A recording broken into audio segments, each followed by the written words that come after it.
This is going to be a different podcast than we have ever done before, partly because there's a real we here. I've got Kirk Faulkner, who, if you haven't heard the podcast with Kirk Faulkner yet, you have got to go listen to his podcast.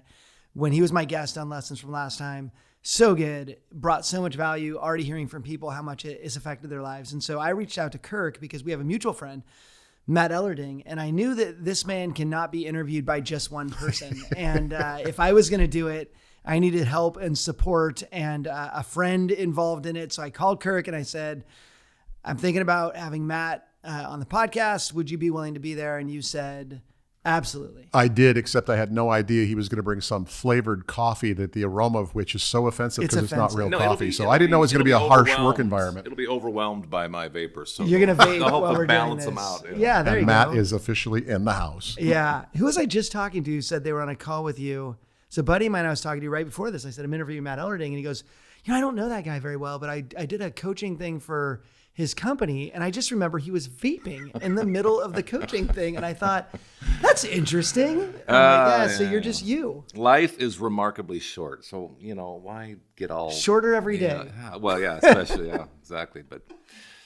Dude, thank you for joining us and being open to this. This is, you and I have done so much work together in the Coop. You are a star. You're one of the top stars in all of our CE. Jimmy Quick, this character you play, it's so stinking good.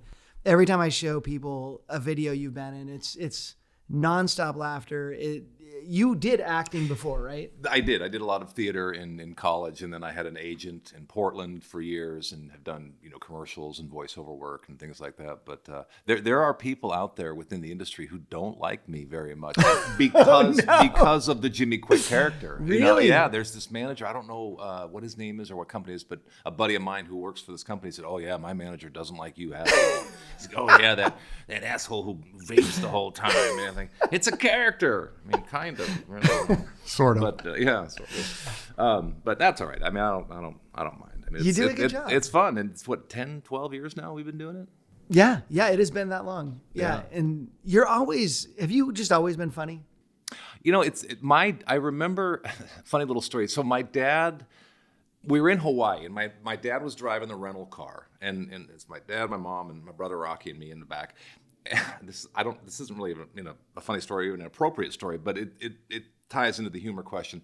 So we're driving along, and for some reason there was some gunk on the windshield, and so my dad turned on the windshield wiper fluid, and it was squirting out, and he started making a joke and started making some noises, which I'll spare you. But if you can kind of, knowing me as you probably do, and then, and I got everything I got from my dad. And I just remember being 8 years old, and my mom was kind of laughing, going, "Mike, stop it. And I'm in the back going, why is that funny? But I can kind of, and so my dad has just always been sort of, off the cuff and very sort of improv-y, extemporaneous type humor, and I just knew that was part of why people liked him, and so I just sort of knew that humor is one of those very sort of emotional, very intimate connections that you have with people. Goosebumps, laughter, and tears. And laughter to me is that great connector. I think it's imperative to have an enjoyable life is to laugh a lot. And if I can make people laugh, man, that feels good. Oh, yeah. I love that. You've also really done an extraordinary job of embracing humor in your business. So if you're, in some degree, we can't separate ourselves from our personal life and our business life. So you're on social media, you're engaged and active on social media as a mortgage professional and just as Matt, right? Mm-hmm. But you don't, like vaping on an interview, you don't apologize for your humor. And sometimes it can get a little blue and stuff like that. I've gotten in trouble many, many times. But you've just embraced it, and it hasn't hurt your business much. You've just embraced who you are. Talk about that a little bit, being willing to be congruent with who you are in your expression of yourself as a professional and as just a guy that's engaging with humanity. No, it's a good question. Angela, who's been with me for 20 plus years now. We have just a litany of inside jokes, but one of them is swing and a miss, and so she's on an all-day Zoom call she works remotely, and so she's looking right at me when I'm on the phone or when we're talking or with the other two, and I'll maybe make a joke with a client and it just doesn't land, right? Either goes over their head, or I know that I've, kind of quasi offended or whatever. And Angela just kind of whispers, as I'm on the swing and a miss, and it's just one of those things where you're gonna stub your toe sometimes. But I'm willing to have those awkward moments, or the phone call from management about, the conversation that I had with so-and-so, in exchange for, that sort of separation. Because let's be honest, in any industry, especially in ours of the mortgage industry, we're all slinging the same thing. We're all hawking the same commodity. Selling bread. And so I need to do something to differentiate myself from the competition, because it's not going to be on, having the best rate or having the lowest closing costs or any of that nonsense. It needs to be, I tell up-and-coming loan officers all the time, the more that you can inject your personality into the process, the more you come off as, like Kirk was saying, is genuine, and it's you. I mean, there's not like this, mortgage Matt and then the real Matt. A buddy of mine that I worked with at Chase,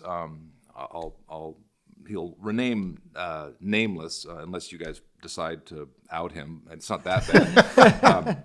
But nice guy. He's a talented loan officer. He's been doing it a very long time.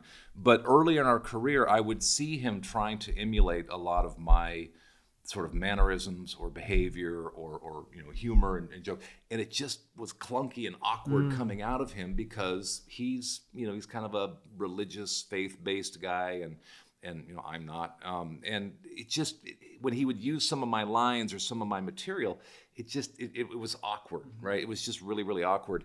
And so I think that to use Kirk's term, that genuineness is critical when you're trying to resonate and connect with these other humans, because we're all just very basic humans. We're emotionally based creatures, and I think that the more that somebody sees you as genuine, even if you're a little rough around the edges, or maybe they cringe a little when you use certain language or what have you, but I think that the genuineness is really has been the foundation of my entire career, because short of that, I mean, I'm not even good at math, to be honest. I shouldn't really be in an industry with numbers, but that's what the Tracys and the Angelas and the Nicoles are for, so that I can focus on connecting with the client and then hand the real work over to the experts. So is there a filter? Like when you post things, sometimes I wonder, does that go through a filter? Are there things that don't get published by you, or that you type and you just go, no, that's too much? I have a small group of people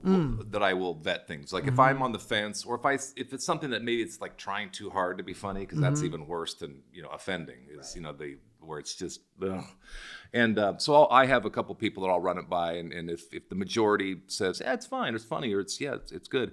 But if I'm getting some like, the little emoji with the little guy that's like going like this, then I know I'm like, okay, maybe I need to. But there's been times in my life, where maybe I wasn't quite myself, which we'll get to later. That if I go back, like the memories feed that pops up in Facebook, where it says, 8 years ago on this day you said this, and I'm like, oh God, did I really say that? And so, I hit 50 last September. And so maybe there's a hint of maturity that is sort of seeping into, my decision-making process. But for the most part, if it's something that's maybe a little edgy, I'm going to err on the side of doing it, because as opposed to the side of caution. Right. Yeah. But again, as long as I know that I'm not, deeply offending a specific person or a specific group, and I'm not being mean or punching down. I mean, a lot of times self-deprecation is the safest form of humor, because hey, I'm the butt of the joke here. And candidly too, it's your brand, and in a world, mortgage, real estate, heck, every profession, brand is such a oftentimes created thing, right? It's such an overly processed, antiseptic, sterile thing. And in your case, brand is just who you really are. And I think that's one of the reasons why it's been so well received, is that's just Matt. That's just Matt. No, and I love writing. I mean, so whenever I can sort of inject that into, I don't think I've ever written an email less than 4 pages, and that's just my style. And I get some heat for that. Not heat, but people like, good Lord, can't you just say, hey, the appraisal's in and it supports value, as opposed to, it was the best of times, it was the worst of times. So but again, that's what I enjoy doing. And so if I can use my daily business emails as a way to sort of hone my craft, then that's great. And I like to sort of flex the literary muscle from time to time and have some fun with it. But again, it comes back to that injecting yourself into your business. And so I wrote for the Columbian for probably 6 or 7 years. And they gave me a pretty long leash as far as the material, because you can only talk about mortgages, so many times before it just gets painfully boring. But they would let me really kind of have cast a pretty large net with my content, and I really enjoyed that. And it's something I've continued to do. I write for the Battleground magazine now, and I don't think there's anything. I might touch on the fact that I'm a loan officer or a mortgage guy, but other than that, it's all just stuff that interests me, and stuff that I feel that is human, that we can all relate to on an emotional level. Because like I said a moment ago, to me it's the goosebumps, the laughter, and the tears. Those are the big three, because you can't fake. Well, you can fake laughter, but when you hear fake laughter, but you can't fake goosebumps, and you can't fake genuine tears. Those are real emotions. And I remember the moment, and I get choked up when I tell the story, so I'll apologize in advance. It was a Saturday afternoon. My piece had just been published called "The Upside of Upside Down," and it was during the whole 2008 debacle, right, when we're all just dealing with just a mountain of shit, and everybody's miserable, and everybody's underwater, and I would get so many calls each day about people owing more on their property, owing more on their home than it was actually worth, and people were really troubled by this. And my point was like, hey, listen, as long as you can afford the payment, then frankly, who cares what the value is? It's going to come back. It's real estate. It's real estate in the Northwest. It will come back. And if you're not selling today or tomorrow, then frankly, who cares? But I wrote an article to this effect, and I kind of got a little sappy and a little bit heartstringy in the latter part of the piece. And it published on a Saturday, and I was happy with it. I was really pleased with the way it turned out. And I got this call from this guy. He's one of these really hardcore guys, but he had like an androgynous name, like Carey or something like that. I can't remember his name exactly, but he was a longshoreman. The kind of guy, like a manly man, right? The kind of guy who tattoos his union number on his arm. It's just a man's man. And he called me up and he said, "Hey Matt, this is Carey. I'm not sure if you'll remember me or not." And I did. I said, "Hey man, I remember you," because I did a refi for him like 4 years earlier. And he said, "Hey, I just read your article in the Columbian." I said, "Oh, cool. What'd you think?" He goes, "Hey, I just needed you. I wanted you to know that." And he started, breaking down, and I'm like, "Oh man, this is going to get weird." Because number one, it's going to get weird when you hear a manly man cry. But then I'm the kind of guy, if you start crying, then I'm going to start crying. It's going to be a mess.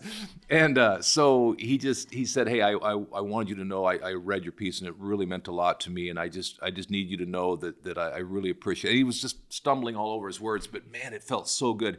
And when I hung up that phone, and I knew that words on a page, just English words arranged in a particular order on a page, and then mass produced and sent out to the masses, had this incredibly emotional effect on this burly guy who's a longshoreman. But because of the message that I was delivering, it really hit him.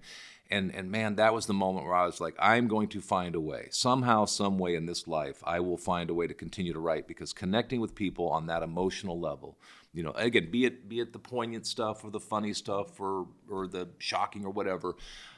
Oh man, that is a drug to me. Mm-hmm. It's an absolute drug to me. And it's a connection. I mean, we all know 𝗙𝗵𝗶𝗶 and we all know Gage, like just from the Christmas letter you write, is like, I felt connected to you just through that Christmas letter. I know so much about you because you share so much in that letter.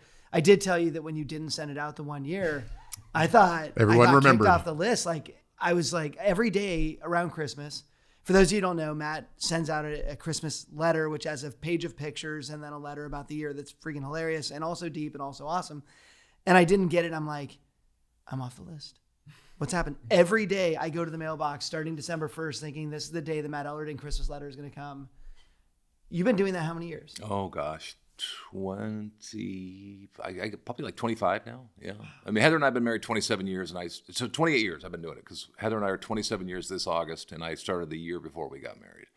So yeah. And how long on the parody album cover? Oh gosh, that started. I think we've gone about 20 years now. Yeah. So I likewise just- for those who haven't experienced it, why don't you explain that? Yeah, so we did a couple of years ago. We did a picture in the backyard where we did like the brooding rock band, right? Where we all kind of looking all forlorn and all like we don't care. The camera's over there, but I'm more concerned about what's over here, and just kind of the pouty lips and the whole bit. And we kind of posed on this little waterfall feature. And it was just a kind of a cool, rock band picture. And then I thought, well, what we should do is we should like get like famous album covers and then emulate them. And so the first one we did was the Beatles, Meet the Beatles with the four shadowed, the black and white shadowed faces.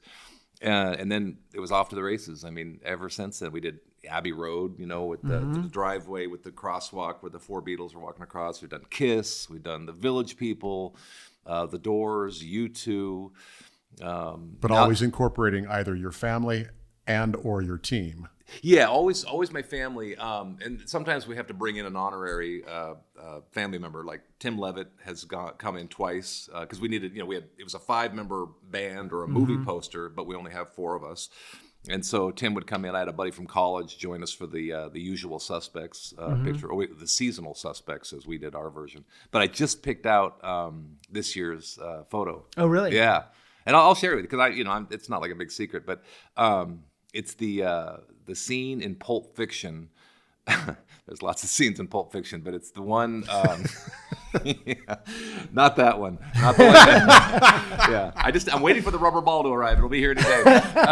You had to go there. It's the dancing scene with John Travolta. Oh, yeah. And is it Uma Thurman, right? Yeah. Yeah, Uma Thurman. Yeah. And I was watching the movie. It was on TV the other day, and I just was kind of like, that would be really cool. And so I sent it to my photographer. I said, hey, do you think that you can emulate that background? And she said, absolutely. So yeah. So now what's funny is I was walking every night. I walk down to the mailbox to it's my gratitude walk, I call it. It's my alone time to reflect on the day, and I may or may not have some greenery with me at the time, depending on how I'm feeling that night. But I had just picked out the picture earlier that day, and there's this, if you remember the scene, he's kind of Travolta's dancing, and he kind of goes up on his toes a little bit, and so I thought, well, it doesn't look that tough. He makes it look so easy, and so I'm walking. Thank God it's dark out. I'm walking down the driveway, and I start, kind of trying to do that. I mean, I don't get embarrassed by anything. It's just like, we're all, like I said, I don't care. I would pay handsomely to never have that video footage be seen by anybody.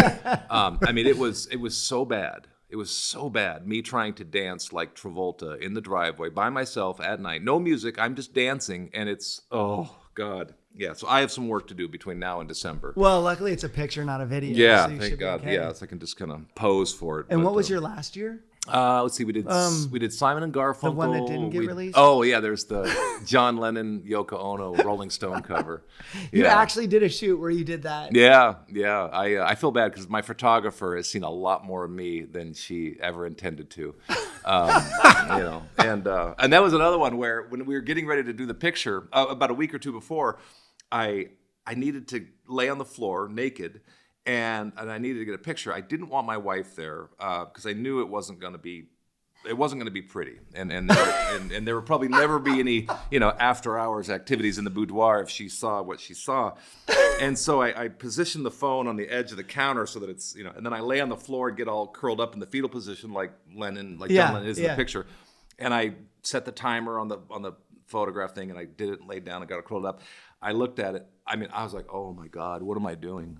What am I doing? And so I immediately called the photographer. I said, please tell me that you have the ability to do a little photoshopping to take out, at least 6, of the 12 rolls that are showing. Oh my gosh. Oh my God, it was horrific. So Absolutely. That's a Photoshop picture.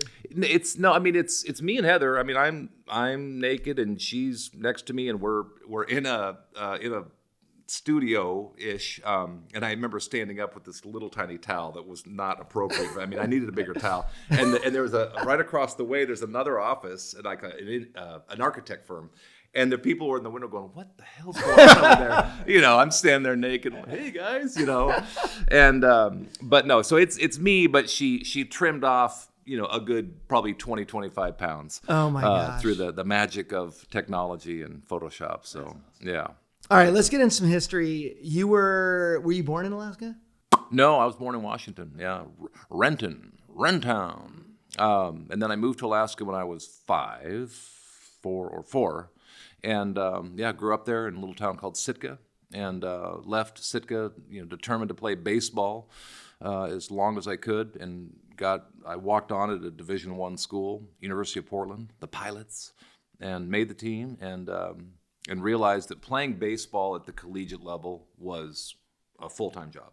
That's all you did. You remember playing football, Yep. and It's a different world. It's just that's all you do is you eat, sleep your sport, and go to class, and that's it. No time for relationships, no time for I still like doing theater and all that other stuff. No time for any of that, and my arm always hurt. I was a breaking ball pitcher, and so to this day I have bicipital tendonitis that runs through my arm, and it was painful, and I still loved the sport, but it was, I'm away from home, I'm from Alaska, I don't know anybody, all the other guys kind of know each other, I'm the walk-on, and I just wasn't enjoying it, and I was always in pain, and so I just played that first year, and then I was like, you know what, it's time to hang up the cleats, literally, and then went on to do, student government and theater, and got a meaningful relationship that became my wife, and I enjoyed baseball, but it was time to be done with it. So, for those who are considering collegiate or have kids who are considering sports, at the college level, it's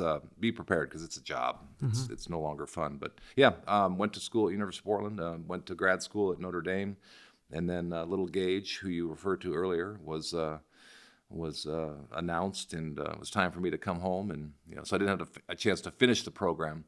But that's okay. It was more just kind of for the experience. It was the Alliance for Catholic Education, the ACE program. And we were teaching in the Deep South. I was in Jackson, Mississippi, teaching public speaking and drama, theater. It was a blast. But I just want to do it because there's no other time in your life when you can just jet off and do 2 years of Peace Corps or Teach America or any of those types of programs once, life is upon you with a spouse and children and careers and all that. So, it's funny when you look back on sort of the process of your life and how we ended up at this table, on this random day in July 2023, and I look at all these little micro decisions along the way. That if I take a left turn instead of a right turn, back on that random day, on a Tuesday in 1996. None of this happens, right? The entire trajectory of my life is a complete. Maybe it's a good life, maybe it's a parallel, whatever. But it's just interesting to me that these little tiny decisions that just seem relatively random and innocuous in the moment suddenly become, that pivotal moment that started this whole unfolding. Even a decision to quit playing baseball, which was a passion, a love of your life all through your youth, going into college. It probably would have surprised your high school self that you would quit college baseball once you had arrived there, but quitting college baseball opened up a whole bunch of other avenues for you to experience and choices and decisions, which led you down the path that led us to sitting here at this table. Not on a Friday, but on a Thursday. Well said. Heather, I don't know that I meet Heather if I'm too busy playing baseball. And even the night that I met her, I had been offered to go to an off-campus party at UP, University of Portland, but another buddy of mine said, "Hey, we're getting some students together and getting a student discount rate at a Winterhawks game, down at the Coliseum." I'm like, I'm not really a hockey guy. Yeah, I'm from Alaska, but hockey's not my thing. He's like, "Oh, come on, it'll be fun, and there's going to be some girls from Canada there." And I'm like, all right, whatever. And so, but it was really a coin toss. I was this close to going to the party instead. But I went to the hockey game, and I remember I was standing under the awning. I know exactly what pillar it is. I could tell you exactly where it was and the exact day and the time and everything when I saw my wife for the very first time. And she's standing there. It was a blonde, a brunette, and a redhead, which sounds like the beginning of a bad joke. But it was Heather and her two friends, and all three of them were very pretty. But I remember looking at the brunette thinking, God, she is just something else. And it's good too because the blonde turned out to be this religious. I probably shouldn't say this. Too late. This religious fanatic, who knocked out I think she's up to 11 kids or something. And then the other one is, well, she's redheaded, and I'll just leave it at that. Yeah, she's just a lot of work. She's Irish fiery. temper. Irish temper. Gotcha. She's quick to let her emotions play out. So anyway, so Heather was, but I mean, if I don't go to the hockey game that night, if I take a right turn instead of a left turn, then I don't meet her, and Gage and 𝗙𝗵𝗄𝗶𝗶 and the three of us sitting here. None of that happens. All because of a random decision that my 19-year-old self made 30 years ago or however long ago it was. You know, that's fascinating to me. It's absolutely fascinating. So, yeah. That's great. Yeah. How do you find your way to mortgage? That was exactly my next question. Is how did Yeah. you transition from teaching theater? Theater, spelled R-E instead of E-R. No, so I was in the process of buying my first house. It was March of '98, and I was sitting with Lisa Skillstead at the time. She's now Lisa 𝗘𝗹𝗲𝗿𝗀𝗄 and still a mortgage loan officer and frankly, one of the best in the business. And we were sitting at a Sherry's restaurant in Orchards in Vancouver, and we're sitting there and we're talking about debt ratio and all that other stuff. And she's collecting all the basic information. And she looks at me and she says, "You should do this." I go, "What?" She goes, "Be a loan officer. You'd be good at it." I'm like, "Okay." And that was it. I did not like the job I was in. I was hawking temps, like temporary help. Yeah. So I would go to like a Fidelity National Title and say, "Hey, do you need some extra hands for filing?" Or go to a, Johnson & Johnson law firm or whatever, just all around. Downtown Portland was my, was my territory. And I would just blindly solicit these companies day in and day out. It was miserable. I do not like cold calling. To this day, I've never made a cold call in the mortgage business. Wow. It's my little fun fact. And I'm very proud of that. Never once have I made a cold call. Because I'm scared of it. I'm scared of the rejection. I don't want to be looked at as like some solicitor. But I would just go door to door in Portland, seeing who needed temporary help. And so when I met with Lisa in March of '98, I'd only been doing the temp thing for about a year at that point. And she said, "Yeah, you'd be good at this." And so I met with a guy named Mark at Chase. Well, it was Mellon that would become Chase. And off I went. And a quick little story about that. It was my first or second day. I'm standing in Mark's office, and I have like my first potential client is a buddy of mine from college who's going to be buying a house. And he was throwing me a bone. I mean, here I am, 2 days in the business, And my manager, Mark, pulled up a credit report, and I'm looking at it, and it may as well have been ancient Sanskrit, right? I mean, I have no idea what I'm looking at. I mean, all this just mumbo jumbo. And I swear to God, I was this close to just saying, "Mark, I appreciate your time. I've made a colossal mistake. I'm out of here," and go climb in my little Volkswagen Bug that had, no floors, because, anybody who owns Bugs know that the floors just kind of erode. Yeah, oh yeah. And so you got the little Flintstone thing Yep. going on. And I had a little piece of plywood that I'd carved out to fit perfectly, but just a junker of a car. I was going to climb in my little Bug and with my tail between my legs and drive home and go figure out what I was going to do with my life. But I mean, I remember vividly looking at that. Tim Wood was the client, and I was looking at this credit report thinking, I am in over my head.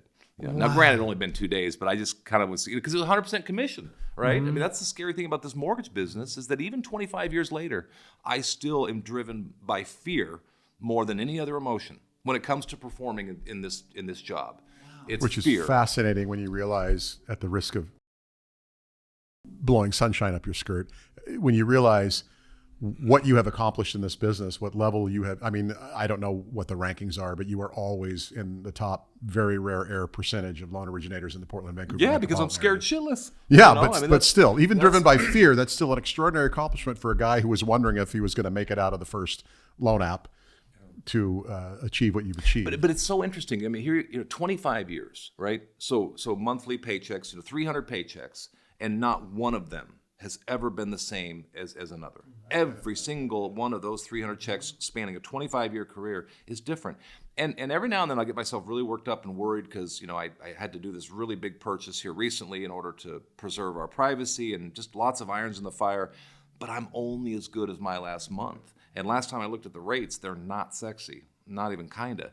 And then you look at like 20 and 21, where, even a trained, zoo animal could show up and make a six-figure income. I mean, it was just absolutely absurd, the amount of business to be had.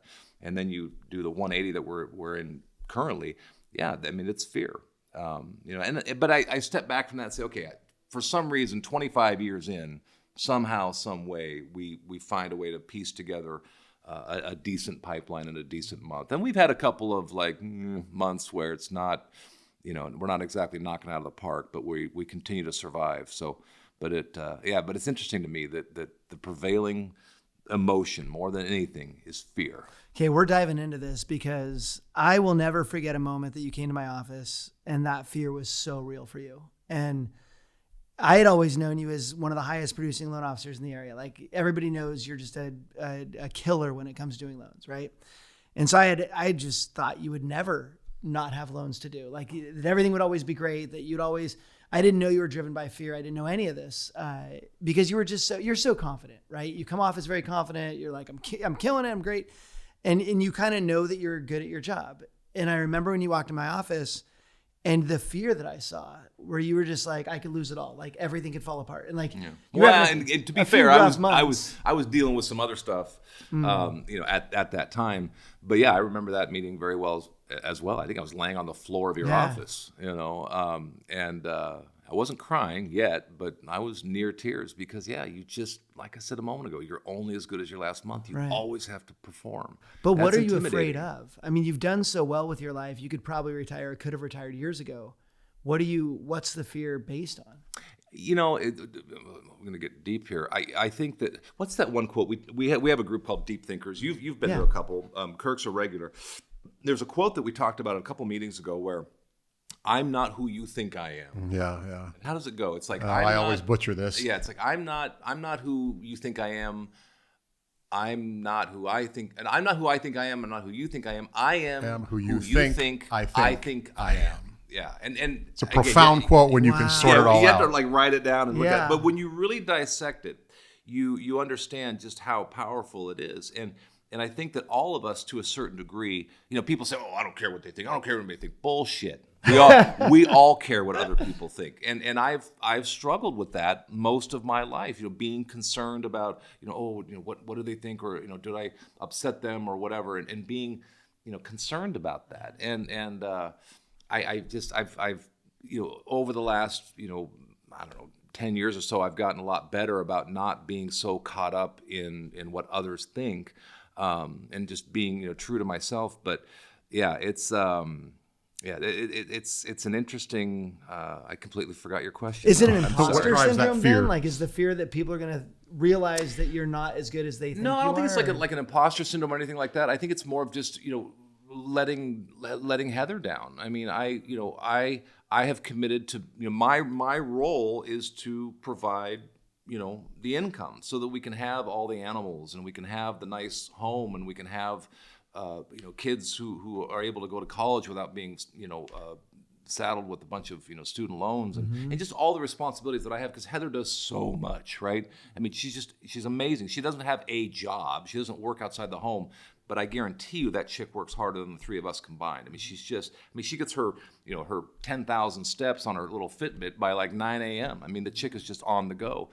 And so my job is to go to this office and do some stuff and bring home a decent paycheck each month. But it's also the insidious nature of the business, that because you said earlier, you start over at zero every month. What have you done for me lately? And that creates its own fear, right? I mean, you experienced that. I've experienced that.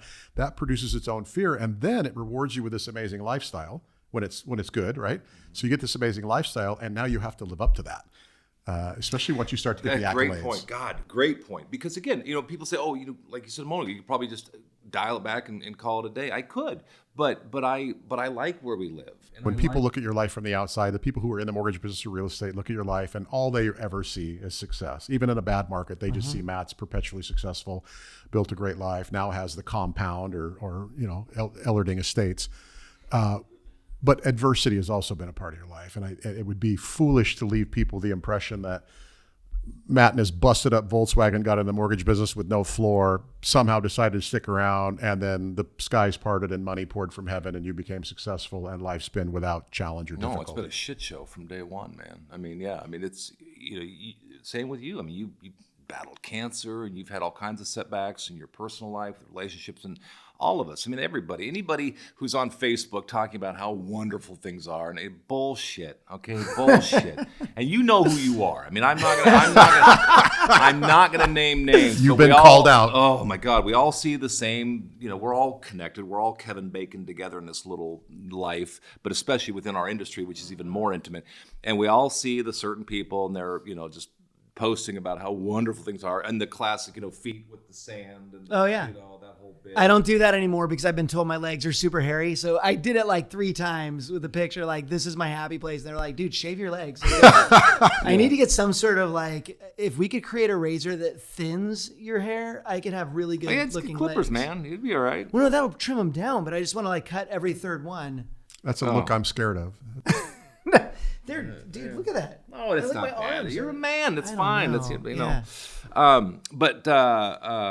No, it's been riddled with adversity, and that's how it is for everybody. Everybody has setbacks, you know. Now, I do know that I don't remember where I heard this, but I so agree that if you're in a room with a bunch of people and everybody has all their problems stuffed in a sack, and everybody throws their sack into the air at the same time, I guarantee you're trying to catch your own bag. You know, I want my problems. Yeah. I know my problems, and I'm okay with my That's problems. a great word picture. And they've been difficult. I mean, I've had some major setbacks. You know, Heather almost threw in the towel on me back in 2003, when all of us were having our biggest year of the business. I mean, it was like 20 and 21. She'd be selling high. Oh, it was a license to print money. Yeah, I mean, it was crazy. But Heather called me on a Saturday or a Sunday. I was at the office, right? Because 7 days a week, 12 hours a day, every day for the whole year. And she said, "Hey, man, don't come home. You know, you don't care about me. You don't care about the kids. All you do is work." I always thought the term workaholic was just a clever play on words, but that shit is real. I mean, I was addicted to working. I was addicted to the job, not necessarily to the money, but just to performing and you know, and where am I on the list, and you know, and that was important to me at that time. And I look back on that and I kind of cringe a little bit, because I'm like, you know, the 30-year-old me being so concerned about, am I number 4 in the company? Am I number 2? Come on, man, really? I mean, it's just a stupid glass trophy with some random year etched on it with a bunch of random, you know, units and volume and blah, blah, blah. Doesn't mean shit, you know? I mean, yes, it provided the income that we needed to have the lifestyle, but I look back on how important those accolades and recognition were at the time, and it's part of my journey, and I accept it, but I just I don't like it. You were working really hard for your family to give them everything that you thought that they wanted. Right. What she said is, I actually just want you. Right. And was that, I have to imagine, because I went through a similar thing with Mindy, where I have to imagine that you're like, wait a second, but I mean, do you have any idea what I'm doing right now and who I'm doing it for? Did you have that response, or were you like immediate, like wait, explain this? Well, you caught me off guard. I'm thinking, yeah. I mean, I thought, wait a minute, this is the American dream, you know? I mean, you get to stay home with the kids, you know, we're knocking down, you know, X amount of dollars. I mean, this is, you know, from the outside looking in, these guys have it all. I mean, what's the problem? But I was never there. I was never there. We're building this beautiful house in the country, and I wasn't there. I was working, you know, and I would justify, but hey, you know, we need money. You know, this house doesn't build itself. And so that's how I justified it. But it was 12 hours a day, every day. I would drive to work at 7 a.m. I'd eat a banana, and then I would drink coffee all day long, and then I get Taco Bell on the way home. Oh my gosh. Every day for a year. Yeah, I was a model. How'd you go from her calling you to? That just rocked me. And so, you know, we got through that. But that afternoon, I called a friend of mine, 𝗘𝗹𝗲𝗿𝗀, who's a monster of this industry. And he's my mentor, has been from day one. You were at Chase. Yeah. So much of my business is modeled after what David has done. I've tweaked it to be, you know, specific to me. But he really sort of gave me the foundation for this business. And I called him up. I said, man, I'm screwed. This is not good. I don't know if I could bounce back from this. He goes, dude, you've done everything that I've asked you to do in building your business. But the one thing you haven't done is hire a personal coach. And I thought, okay, you know, because I always just thought, oh, coaching, you know, what? Come on, but I did that Monday. I called up Building Champions, Lake Oswego, Daniel Harkavy, and I said, I want the same coach that David Jaffe had. I don't care what it costs. I don't care, you know, how busy they are. I need to have the same coach that David Jaffe had. Her name was Kate Wilson, And she was great. And I coached for 2 years with her and got my shit together. And it was funny, the very first assignment she gave me, she said, I need you to choose the date of your death. I thought, oh my God. That was where that started? Yeah.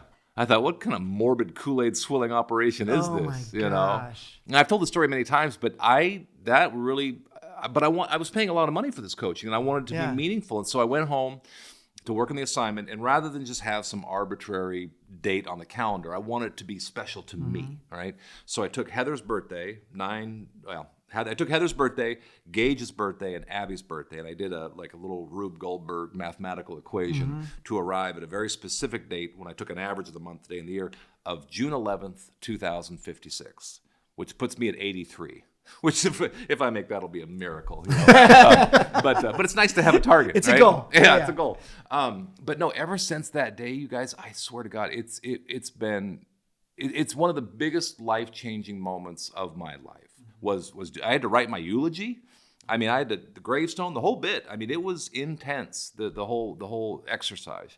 But I came away with that date, and it just stuck with me. And then Kirk and I and a couple of other buddies were in Vegas about, a little over a year ago. About a year ago, yeah.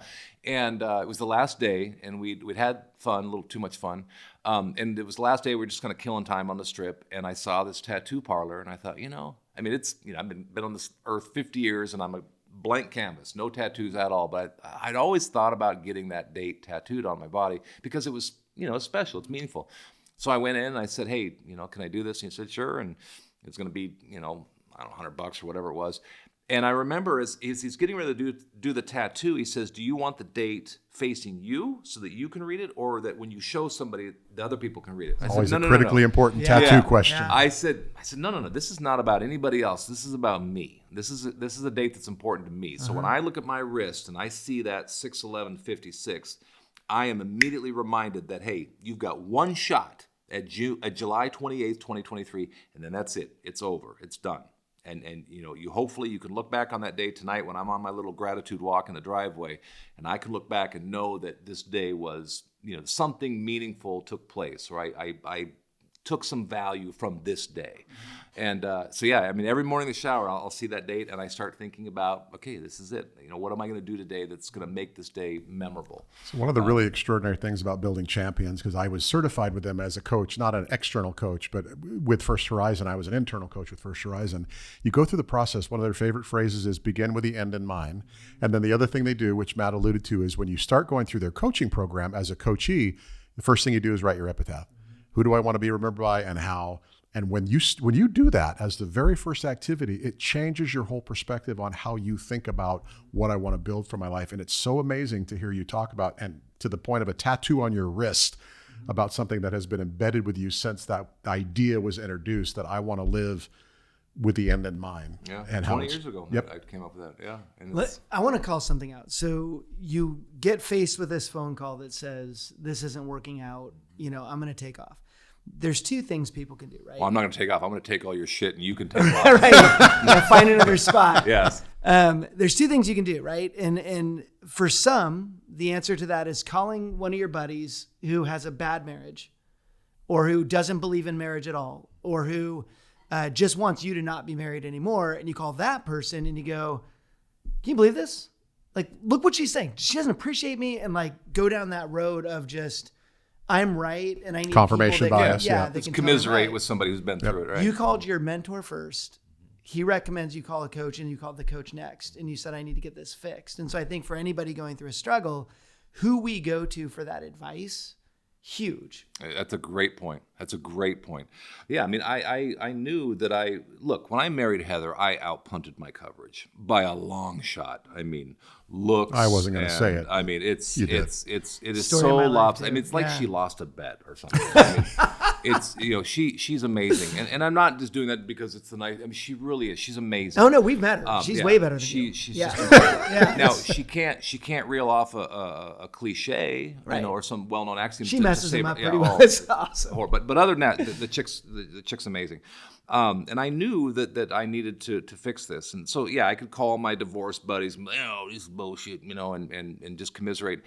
or I could get it fixed. And fortunately, I went the route of the latter, and it we got back on track. But yeah, that coaching was a critical turning point for me. And the whole, remember the other exercise where you write out the perfect day. Yeah. Right. From the moment you get up until the moment you close your eyes, what does the perfect day look like? And then strive for an element of that each and every day. But yeah, I took a lot away from that. But man, that day to your death exercise was just such a powerful thing for me. Because everybody's got an expiration date. Every single one of us. Isn't that interesting? And I know I'm stating such an obvious thing, but to really come face to face and really think about your mortality, regardless of what your thoughts are on the afterlife. This existence is it's a blink of an eye. I mean, I am amazed that I'm 50. I'm 2/3 of the way through this existence, because in my mind, I'm 31. I behave like I'm 14, but I am not a 50-year-old man, but the calendar would suggest otherwise. And it's wild. Yeah. All right, we've got to get into something. So that happens. You get through that. Was it 08 when the market crashed? Yeah. So yeah, the market crashed, and I had hired a personal trainer to, I was getting, banana and Taco Bell is not exactly the and diet. Coffee. Yeah, and coffee, right? Not the diet. Training of diet. Yeah. So I had a buddy of mine who was a client and a friend, and I hired him. I said, hey, listen, I want you to keep me accountable. I don't want you to let me slack off. I want tough love, keep me accountable. He's like, you got it. And so I'm doing lat pull downs in the gym, and he goes, hey man, where's your food log? And I go, oh, I got busy. I just didn't have a chance to get it done today. I'm sorry. And he goes, hey, no problem. And I'm doing the next rep, and he just goes, wham, and he punches me right in the ribs. And I'm like, motherfucker, you tagged me, man. So he broke 2 of my ribs. Wow. He punched me and broke 2 of my ribs. I'm thinking, okay, there's tough love, and then there's abuse. And I'm like, tough love and violence and battery. Yeah. God. And so I finished the workout inexplicably. I don't know how, but I'm driving home, and I'm like, man, he really got me. The next morning I wake up, I can't cough, I can't laugh. Even the slightest little centrifugal force when I'm driving to work and a little turn, I'm like, oh God. Yeah. I mean, I was in pain. So I went to the doctor, and he did the x-ray thing. He's like, yeah, you got 2 broken ribs. He goes, there's nothing you can do except to just kind of gut it out. I'm not going to put a cast on my, my torso. So he gives me this pain medication, and I'll never forget. He hands me the medication, or the 2 scripts, and he says, now this is for the day, just to get you through the pain. And he goes, and this one is probably for night. Don't drive, don't make any big decisions. And he kind of raised his eyebrows. He's like, this is the big one. I'm like, all right, whatever. My only experience with pain medication at that point was Vicodin for wisdom teeth. When I was like 19, I had my wisdom teeth pulled. So now I am, what am I in 08, in my 30s or something, mid 30s or something. But so I went and filled a prescription and just went along it like normal. I don't know what happened. I don't know why my brain is wired this way, but I swear to God, you guys, when I took that medication, it was just perfect. It was happiness. It was love. The pain was away, and I just was in a good spot. And I wasn't like, slurring or bloodshot eyes. I mean, I could close loans. I could hang out with my buddies. I could be a good dad to my kids. I could make love to my wife. I could do all the things in this life that I do, all while having this nice little cozy cocoon. And I was dealing with 3 really difficult things at that time. One of my closest friends was dying of cancer, Rob Epperson. He was diagnosed on the 23rd of December, and he left us on the 6th of March. So not even 2.5 months later. Melanoma just gobbled him up. Beautiful wife, 5 beautiful kids, and watching that whole thing unfold was just such a difficult thing to deal with. So that was number 1. Number 2, it was 08. The industry was collapsing on itself. And then number 3, my company, Chase Manhattan, was like, hey, we just bought WAMU, Washington Mutual. We have brick and mortar on every street corner, in America. We don't need you big producers. We're just going to stick some 26-year-old kid in khaki pants in the back cubicle of every branch on every corner and pay him, a modest income, and we don't need you guys anymore. And it was clear. I mean, they wanted us out. And so just this trifecta of shit going on, my buddy, the industry, my company, but I would take these pills, prescribed medication, and absolutely the doctor said, I'm just saying what he says. And suddenly it was all okay. It was all okay. I could still get done and I could be focused. And I'll never forget, this is vivid as vivid could be. I grabbed the pills, 2:00 time for my next pill, and I grabbed it and I heard that kind of unmistakable rattle of just one pill left. And I put it in my mouth, I swallowed it down, and I looked in the empty bottle and I went like this. I licked my finger and I rubbed it around the bottom of the bottle to get whatever little dust remnants were there, and I went like that. And I vividly remember this. I stopped and I said, uh-oh. I just like, holy shit, that can't be good. Because I knew my emotions like, oh, this isn't good. I've been really liking what these things do for me. And I'm out now, and no more refills. I mean, I had been on them for I think I did one refill for each pill. And that was it. I was done. I was, healed. But mentally and emotionally, I wanted more of those because I knew how much I was functioning and felt good and happy and lovey and all that stuff. And so that began a very long and difficult journey of addiction. I was addicted. I didn't want to admit it. I'm Matt Ellerding. I got this. I can handle it. No. I don't care how tough you are, how chest thumpy you are. There's some people that are wired in a way. Some people it's alcohol.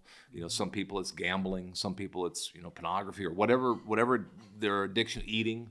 For me, opioids was because I've had drinks. I'm not a drinker per se, but I've done some recreational stuff, weed and whatnot. But there was something about those pills that just grabbed me, and for the next, 2.5, 3 years, until I was intervened upon, full-on intervention.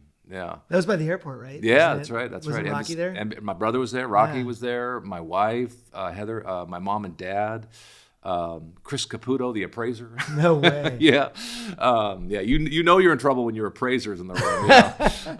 This was back when we were actually able to talk to our appraisers and have a relationship with appraisers and make eye contact, but not anymore. But no, that was, I remember I'm sitting there in the room. I'm sitting with a buddy who, incidentally, is no longer with us. He died of an overdose. But a great guy, but he had the monster on his back like I did.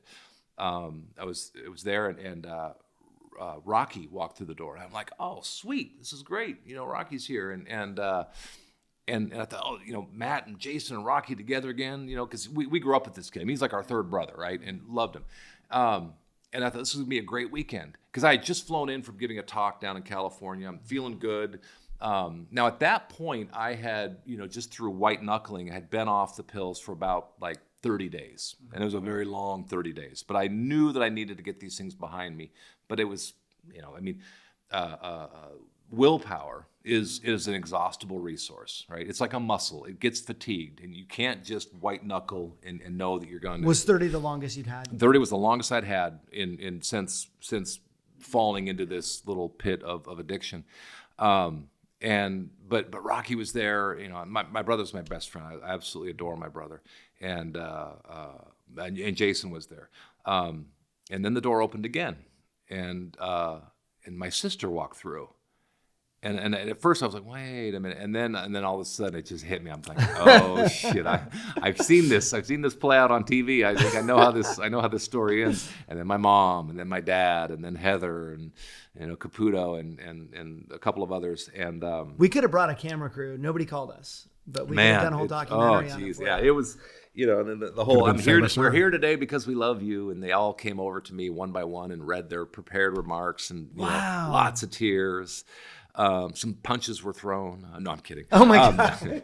But Jerry Springer-esque. Yeah. Throwing chairs. A chair was tossed. No, but it was a humbling moment, right? Because I wanted to make it very clear to the other people in the room, all of whom were the most important people in my life. My kids weren't there, and I think in hindsight, I'm glad because they weren't quite old enough to really appreciate what I was dealing with. They know about it. They know that that's part of my story. But they weren't there. But everybody else who's truly important to me in my life was in that room. And I want to make it very clear to them, excuse me, that I had on my own, kicked it for 30 days. Now, was it going to stick? Probably not, because I was, like I said, it was just white knuckling.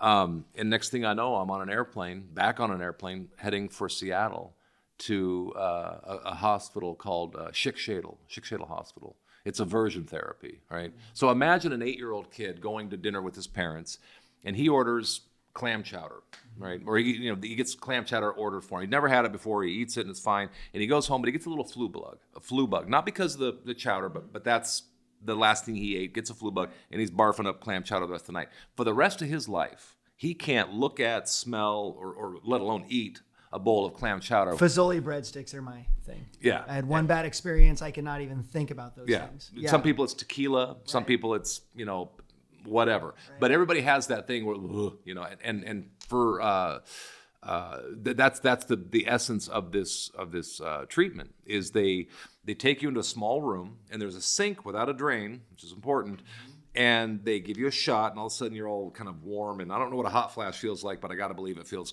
kind of like what the shot they gave me. And then they give me this little elixir that's about half of a coffee mug, and they had me chug that down, and then we wait. And about 10 minutes later, you're like, it's coming on like, And right when you're about to get to the point where you're going to start getting violently ill, they hand you your drug of choice. So some people are there for alcohol, right. Some people are there for cocaine, some people are there for pills or whatever. Yeah. And for me, it was pills, right? And so she hands me, now earlier in the day, they'd given me some opiate blockers, right? So I would not feel the effects of the drug. Right. And they hand me the pills, and she said, "How do you take them?" And I go, what do you mean? She goes, "Your pills, how do you take them?" And I go, "Are you fucking with me? I don't know what you mean right now. I mean, I pop it like an Advil. Right. I mean, that's how you take You're a pill. You're not snorting the right. pill. And she goes, "Well, I want to know if you snort it, shoot it, or smoke it." What? And I'm you thinking, can smoke it? And that's what I said. I'm thinking, wait a minute, I've been missing out, man. I could have been smoking this all this time. How cool is that? And so she goes, "I want you to emulate the behavior. I want you to take the drug exactly the way you took it when you were using." I'm like, "Well, sorry to disappoint. I'm just a boring guy who just took it like an Advil." So she had me. So she gave me the glass of water and the pills, and I took it and then I'm just getting violently ill into the sink with no drain, because they want you looking at it, right? They want you to be experiencing it and smelling it and seeing it. And okay, so quick little side note, shout out to the nurses who worked that gig. Yeah, totally. No I kidding. mean, all day No you're just sitting in a room with addicts who are miserable and crying and barfing, and I mean that is an 8-hour day if I've ever heard one. Holy shit! And so and then that's so they want you to create that connection of aversion, to have that aversion, to whatever your drug is. The idea is that when I would see an opiate or some sort of a Oxycontin or whatever, I would get that response. It was a 10-day program, so that was every other day. The other days was they called it the sleepies, but it was like sodium pentothal or something. It's like truth serum, and they shoot you full of this Mountain Dew looking stuff. And I'm in a chair, and I got the counselor and the doctor applying the medicine, and you start to get a little woozy, but you're having a conversation just like we are now. And you ask me a question, and I process it, and I answer, and then you take that, and we're having a conversation. But all of a sudden, and I mean all of a sudden, you wake up, and you're in a different room, and they hand you this transcript, and it's 45 minutes of a conversation. I get choked up. It's 45 minutes of a conversation with this person you have no recollection at all.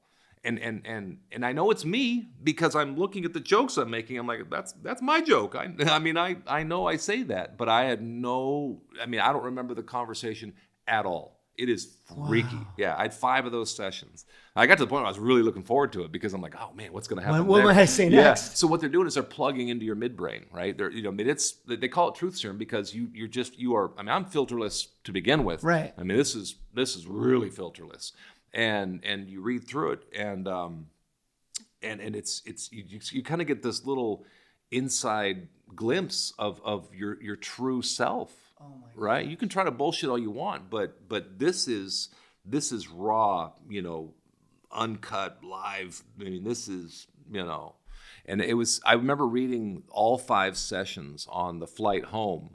And I'm like, oh, I got to edit that. And I need to edit that. No one needs to know about that. I'm sort of kind of like cleaning it up in case anybody ever finds this.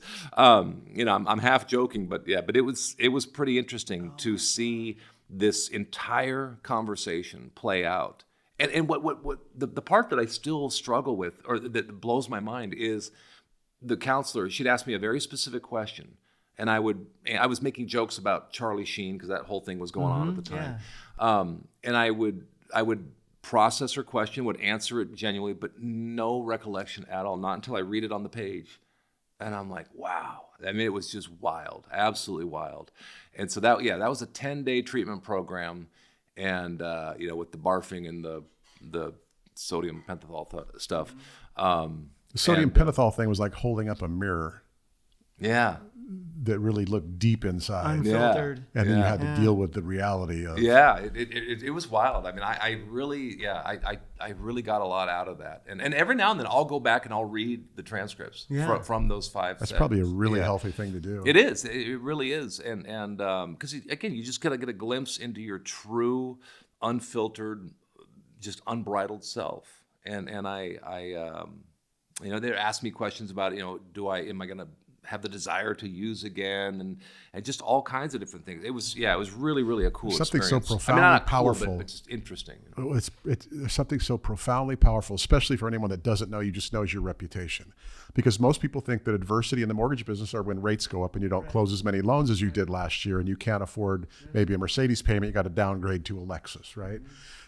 And that's the understood idea of adversity for anybody achieving at a really high level, because what problems could you possibly have? And it's so incredibly beneficial for you to share transparently that a guy that quote unquote had it all got his ribs broken and completely coincidentally got prescribed, coincidentally that he got his ribs broken, and because of the pain got prescribed a very common drug that's now way more understood today than it was back then. Yeah.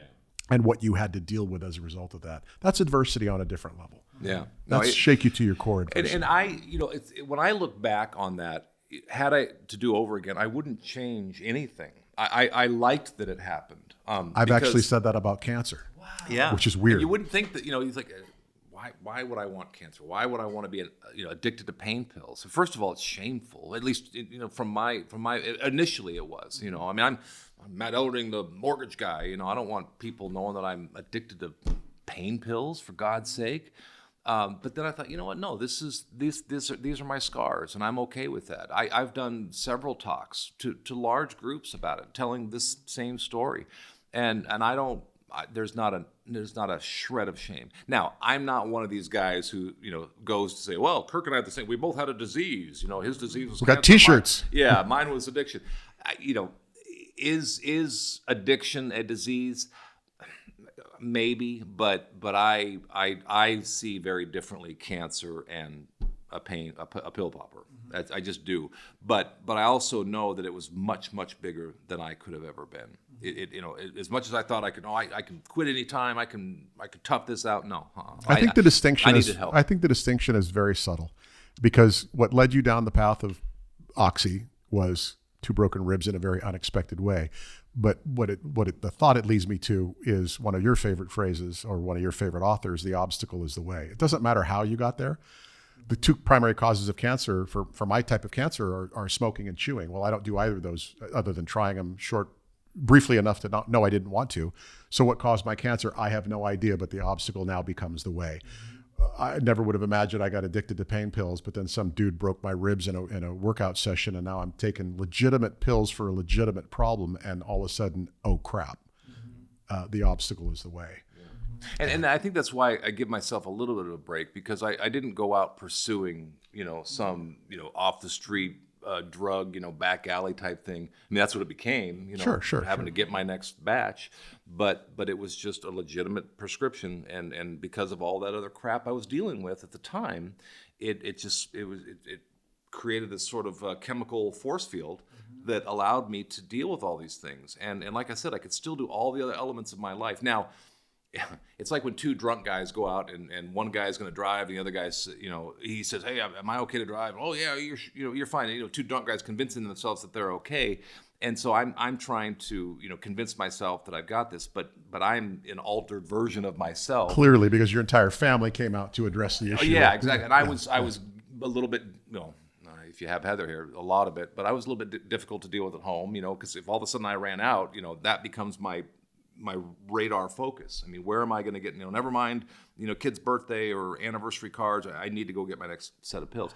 And all the while I'm trying to fake it. I mean, I don't want them to know that I'm doing this. I'm going to keep it from them. And I would tell, like Rocky, and I would, he would try to help me say, okay, well, let's taper you down and get this behind you. And then suddenly he got to the point where he knew that I was in trouble. I knew that I was in trouble. And that's when 30 days, I'm going to do this. And that's when the intervention took place. But yeah, there was a time I was really shameful about it, and now it's not that I wear it like a badge of honor, but I'm okay with it because, like Kirk and like others who've had, incredible adversity, it's part of my journey. It's made me stronger. I don't think that if that doesn't happen, my life's going to be fine. But I think I'm stronger today, and I'm able to deal with adversity in a different way, because of that setback. I was just going to say, it's also prepared you for what hasn't happened yet, but undoubtedly will between now and the date scribbled on your wrist. Right, because there's more coming for all of us. Lord knows, right? There's a bunch more shit coming, and we have to just accept that. And and what a gift you are now to people that are in the middle of this, right? And I'm sure I always say, I wonder when people are listening, like what's going to hit with different people and what will make a difference for them. And I know that there are people that do have these addictions that are going to hear this. And had you not gone through it, you're not sharing that story right now and showing people that you can get to the other side of it. And then on the other side is a much better life. So, yeah. But I have genuine empathy. I mean, just absolute, my heart breaks for people who are in the middle of it because it is miserable. Suicide is absolutely on the table. Absolutely on the table. And the only reason I wouldn't ever let it come to that was because I just can't do that to Heather. I cannot do that to Gage, and I cannot do that to Abby. Not to mention, Rocky and my mom and my dad and my friends and, my deep thinkers group and all these other people who are important to me. I couldn't do that to them. And it's a selfish, cowardly way out. But man, all the pain is just gone. Profoundly significant thing about this podcast you've created, Lessons from Last Time, is it could be giving people really encouraging advice about dealing with the challenges in the mortgage industry and finding a business plan, a way to get through that. But it's really about getting back up. Mm-hmm. It's about how are you going to get back up?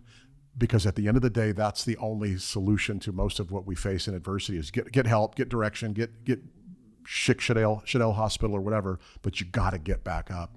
And for anybody watching it, that to me is the message I would want someone to walk away with is don't give up, get back up, brush yourself off, find a way, get help, get back up. Sorry, go ahead. I was just going to say that this is going to sound weird, but I like hearing that people that I consider better than me struggle. Like I'm listening to the Tim Cook podcast on Tim Cook, like taking over for Steve Jobs and just how badly that went, in many ways when he was doing it. I like knowing that I'm not the only one that faces struggles. Like sometimes we put people kind of going back to where we were with social media. You see these people and you're like, and I think this is a problem with teenagers. You see these people and you're like, well, basically everything's good for them. And I'm the only one that's dealing with this, or I'm the only one that's hurting this way, or I just wish I had their life. And the answer is you don't. Right, you don't. I love the way you said it. If you threw the bags in the air, you look for your bag. Yeah, no, I think that I wish more people could understand that we're all in this together. And now that these aliens apparently are coming, I haven't even seen that. I need to look at we're truly going to come together as a people. We have a new enemy. But no, I think that I wish more people had the guts to just be open with their setbacks, because like you guys have both alluded to on several occasions during just this talk of how many, you saved a woman's life just by saying, hey, talking about colonoscopies, something that's kind of personal, and she's like, oh shit, maybe I'll get one. And boom, they find, cancerous polyps. That doesn't happen unless you open your mouth, right? Yeah. And so that's why I gladly talk about my addiction. And looking back on it, I'm glad it happened. I've got the scars, and it made me a stronger person. But I tell you what, when I was in the middle of it, I remember sitting in my car. I was out in the back parking lot. I just needed to get out of the office, and I'm sitting there, and I'm jittery, and I'm upset, and the business isn't going well, and there's just, I'm trying to get this stuff out of my system. And I remember just wishing that a meteor would come whistling out of the sky and crush my car and kill me in an instant, because then I don't have the shame of committing suicide. And everybody's, oh, poor Matt. What are the odds of a meteor, coming out of the sky and, in Wow. Salmon Creek and crushing his car, or Hazeldale I was in, because then I don't have to deal with the guilt of committing suicide, and my kids don't think, my dad was a douche for doing that.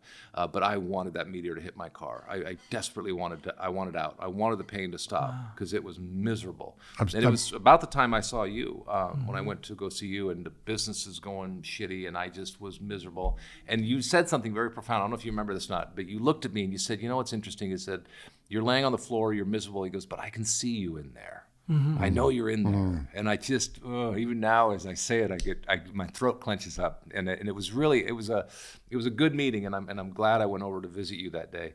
But I just never forget it. You're like, I can see you in there, because I couldn't. I mean, I was just miserable, absolutely miserable. I'm struck by the contrast of where we began talking about the property and how you got the 10 acres and how you've kind of created Shangri-La in your own little peaceful place. And your favorite thing to do is go out in the morning with a cup of coffee and the dogs and walk the property and breathe. And you got your gratitude walk to the mailbox, which has been going on for a long time. All of that is the superstructure behind what you have created in your life right now, the peace that you enjoy and the happiness that you have at 50 plus years of age, which isn't old, by the way, for the record. I'm not even the 51 superstructure behind that is an opioid addiction, amongst other things, and the challenges that came with getting through that and getting back up. So when looking at everything that's been created, there's a whole litany of challenges and difficulties and failures and mistakes that have been the superstructure behind the life that you have created now. Forget the money, just the peace and the tranquility of, I mean, you could be living on a double wide on 5 acres, and if you're with your wife and your kids and you're out in the country and you're able to enjoy nature, you're probably going to have a level of the contentment that you would have now. But that superstructure behind it was adversity, and I think that's the part people miss all the time. You couldn't be more right. You absolutely nailed it. And there's this sort of myopic mindset that some people, if I had more money, then I wouldn't have these problems, the guy living in a double wide on acreage with his wife and kids and his dog, and he's happy. He's happier than most of the rich people that I know. You're spot on. And I just think that I wish more people could open up and share with them that this journey, goal setting and success and, reaching the mountaintop of, be it your career or your relationship or whatever, it's a very jagged, journey that has lots of pitfalls and lots of ups and downs.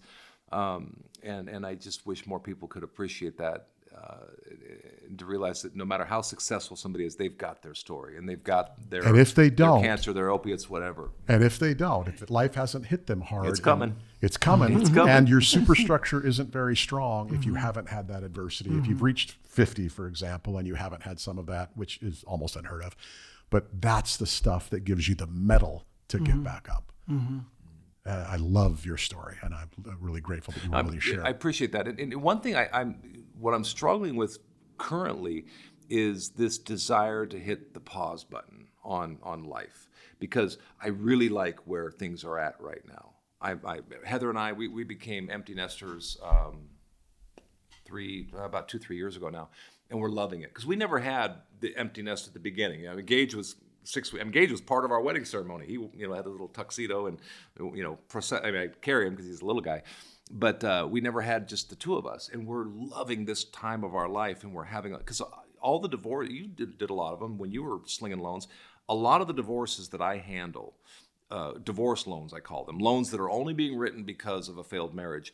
Most of them, more than half, are for people who've been married right at 20 years. And it used to really shake me up. I'm like, why? What is going on at 20 years that people, cash in their chips? It's the kids. The kids your life leave. change. Right. Yeah, and all of a sudden you're identity change. Yeah, these kids leave, and you're sitting at the breakfast table one morning. You're like, who the hell are you? I don't even know you, because we've been so focused on swim lessons and baseball practice and karate and Christmas programs and all the other stuff, kids. And they forgot to, because that was the second thing that Building Champions did, is said, date of your death, and then I need you to schedule date night into your calendar as a non-negotiable. As important as a big client interview or big client meeting, that date night can't just be like, oh, we should probably, no, schedule it in the calendar, ringing alarm on your phone. And that, we started doing that, and we were religious about it, And but yeah, there's just so many people that go sideways at that stage. But I'm at a point now, and it's not a healthy thing to do, because I find myself maybe not taking risks that in my earlier life I would have taken, because I know that's how you get to that next level, is by taking a risk. Even the job that we're in. I mean, are we well compensated in this industry? It's ridiculous, the kind of money they pay us. But I'll never apologize for that, because I'm the one who takes the risk. I have no safety net. Every month I have to recreate from zero, and nothing's guaranteed. And so, I'm okay with that. But that risk reward thing. And so right now I'm at a point in my life where I've got the land, I got my little tranquility walk, I got my gratitude walk, I've got my beautiful wife, and we're doing great. Kids are both through college. College is paid for. My son's got a great job. My daughter's she's in a doctorate program, which I'm really proud of her. They're both in great relationships. Gage is married. Abby's in a great relationship. And I'm just happy. I'm in a great spot. And I just I'm looking for the pause button, because I keep looking over my shoulder thinking, oh shit, when's it coming? Because there's something coming, right? Knock on wood. But maybe what's coming is an adversity or tragedy, though. We probably don't have enough time to go down this road here today, because we've talked at length now about some really important stuff. But maybe the pause button isn't so much trying to lock in this moment because you love it so much, but maybe the pause button is just an expansion of who you are right now. I've got ideas that you and I have talked about on a number of occasions about what that expansion could include, and you alluded to some of it earlier, but perhaps the pause button is really engaging and formally taking up writing and starting to produce and publish some of the stuff that's rattled around in that brain, and really putting pen to paper or finger to keyboard and creating some art, if you'll allow me the use of that term, that will not get somebody into a home, not cure cancer, not do this, that, or the other thing, but an art form that might provide the encouragement or the superstructure for someone else who comes across your life because of what you created in the written or word. just to give them an escape, to give to them make them laugh, that emotional or connection. to make them laugh. Because everybody's dealing with something, Yep. right? Life is hard, right? Life is very hard. And if I can provide a 5-minute, and I did a essay, I just reposted an essay the other day about my vasectomy, right? Which is actually pretty. I actually read it. It was hilarious, pretty, and only you. Entertaining story, but if I can give somebody a little 5, 7, 10-minute break from the realities of life, and have them have a few meaningful chuckles at my expense, that feels good. But the pause button, I struggle with that, because I want to continue to make or to take the necessary risks, calculated risks, but risks nonetheless, to get to that next level, be it in my career, my relationships, my hobbies, the writing and everything else. And I find myself like, well, let's not push it. Everything's good right now. Let's just kind of, and I don't like that. I struggle with that. That's the number one thing I've been struggling with probably the last, I don't know, couple 2-3 years, is finding myself not getting out there the way that I know that I used to, because, hey, it's fine. I got money in the bank. I've got a great wife, kids, friends. Okay, let's just kind of tread water. You know what I mean? Well, you're not going to get anywhere treading water. And it's not to say that I need to, achieve or get this next sort of benchmark, but I do know that life is a series of, calculated risks to make it a good, meaningful life. And right now I'm just kind of like, no, I don't want to upset the apple cart. Which I think there's something about successful people where you're never stopping thinking about, am I doing things right? Is there something else that's out there for me? What's my next thing? Like, that's just a successful person thing, right? Like, you're not, a lot of people be like, all right, all good, and then just not have something on the horizon. You've got deep thinkers, a group of people that can talk about anything, deeper thinkers talking about all kinds of things. You're looking, like, asking the right questions. You're in search of, you're doing the work to figure that out. And I mean, it's going to come, right? Yeah. Yeah, but again, it's stripping away all the facade and all the posturing and everything else, and the pictures of your feet on Facebook. I know in my heart that I'm not doing some of the things that I ought to be doing, as far as, carving out that hour in the morning when you're most creative. Your brain is in that delta state or theta state or whatever that. But capitalizing and seizing those opportunities to, I've got 3 books, for God's sake, 3 books that I'm writing. The 𝗘𝗹𝗲𝗶𝗴, which is a title that a buddy of mine gave me. That's a really good title. I mean, just the title alone, Yeah, that's this awesome. book has to be written, the 𝗘𝗹𝗲𝗶𝗴. Tales from the Battleground, and The Original Son, which is a novel. But and all 3 of them have a ton of material, and I don't know if it's fear of failure.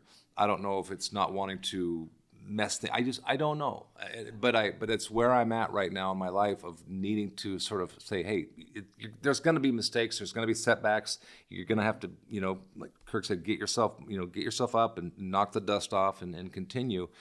And right now, it's like I'm not willing to even get down in there where I'm going to get dust on me in the first place. Well, it may be semantics, but I think perhaps writing is the pause. It takes you away from your day job and puts you in an area where you can actually produce art and then publish that art, ship it, actually make it happen. That might be the pause to give you a chance to go. No. More time at home where you're creative and you're writing and you're less engaged with that other thing which you're successful at, and it's not going to go away. But thankfully, the economy gave you a little bit of a pause anyway. Yeah, whether I like it or not. No, and the most recent sort of victory, if you will, is landing that gig with the Battleground Greet magazine, where they need my piece by the 20th of the month. Deadlines. I have a deadline. Gotta love deadlines. And I got an editor, and I got a deadline, and I got to perform. And so it kind of forces the motivation, if you will. And so I do like that, but then I struggle with the guilt, because every moment that I'm writing, and maybe I'm going to connect with somebody on an emotional level, and maybe some longshoreman, with tattoos will call me and cry or whatever, and all that'll feel good, but it's not bringing me closer to my next paycheck. And so I have to separate that and say, Au contraire, it might very well be. Yeah. If all else fails, you can always sell those pictures of your feet. It's 2023. All right. So In the interest of time. I want to take a second and apologize to Jen, who's texting me right now, asking me if I have an appointment at 3, because I did, and it's now sorry. 3:15. I can't do it now if you're running late, because I have to be out of here by 4, and I have another appointment. This hair is going to stick for a while. hey, so look at this. I'm going to go I can with help like you that. both. I Yeah, can help you both. I know. Oh, that is amazing. So sorry, Jen. I felt like this was super important to stay in this conversation. So, man, I appreciate you sharing as much as you did. Agree. No, thank you for having me. We This always was ask fun. the question, what's off limits? And you're like, nothing. And we're like, okay, let's go. So yeah, super good journey. And we appreciate you, man. I'm so excited for people to hear this and just get tons out of it. So One last thing. You did it a moment ago. And once I tell you this, you're never going to not be able No. to hear it. What? When you're talking, especially like this, Yeah. we're 3 friends, we've known each other for years, Yeah. and we talk fast and we'll talk over each other. And if we both start to say something at the same time, and I'm like, oh, no, go ahead. No, you go ahead. No, you go ahead. The next thing you say will always be the same thing. And it is, I was just going to say. Oh, do I say that? Everybody does. Oh, really? Listen for it. Next time you're talking with somebody and you both speak, and then you're, go ahead. Oh, I was just going to say. Oh my gosh, Every yeah. single time. Every now and then you'll have like an outlier, but once now that you're going to listen Oh, for I'll it, totally you're hear going to hear it. People, I was just going to say. We need to edit this young piece kid. out. Yeah, I swear I was to God, just gonna say, you're going to hear it. You're going to hear That's it. so funny. That's going All on right, the man. cutting room Thank floor. you. We'll catch you on the next podcast. Thank you, Matt. Thanks, bud.